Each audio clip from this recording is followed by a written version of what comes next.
Hello, this video is for Saturday, August 15. Today we're reading Jeremiah 31. I encourage you to take some time and read Jeremiah 31. It's a beautiful chapter filled with beautiful poetry and promises from God. You can use the link I've posted alongside this video if you want to read online. Otherwise, you could find Jeremiah 31 in a Bible and read that way. Now, if you've been reading the whole book of Jeremiah up to this point, which we haven't in our Bible reading plan, but you certainly could on your own, if you'd been reading all of Jeremiah up to this point, Jeremiah 31 would seem pretty much impossible. For chapter after chapter after chapter, God has been talking about how his people are unfaithful to him, how he calls them away from their sins back to him, and they refuse. They continue to disobey. They continue to reject God. They will not listen to God. And so God says he has to bring judgment. There will be destruction and distress and death. God's people are going to go off into exile. It seems terrible. God's relationship with his people has been broken by their constant, unchanging sin. And then we get to Jeremiah 31 and the chapters surrounding it, and God promises full restoration.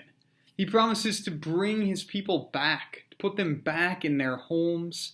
He promises to bless them again, to make them numerous, to give them safety and peace, the blessings of abundant crops, food to eat. God says that he will show them unfailing love and everlasting kindness. And then towards the end of this chapter, God explains just how this is going to work. God says that he's going to make a new relationship with his people. The old one is broken. God's going to make a new one.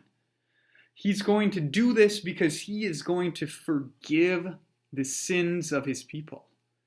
You see, God's people don't deserve his love. They don't deserve another chance. They don't deserve a new relationship. But God is loving, and God is merciful. And so God is going to do something that seems unimaginable. He is going to continue to be faithful to his unfaithful people. And the way that God does this, we know, reading along after the fact, is that God sends his son, Jesus. And Jesus does what the people couldn't. He's faithful to God. Jesus takes the sins of the people upon himself and brings forgiveness. And so God brings us who believe in Jesus into a new and intimate relationship with him. God helps us to know him. All of us who believe in Jesus know God. We know that he loves us. We know that he forgives us. We know that he is good. We know that he always does what is right. We know that he puts an end to evil.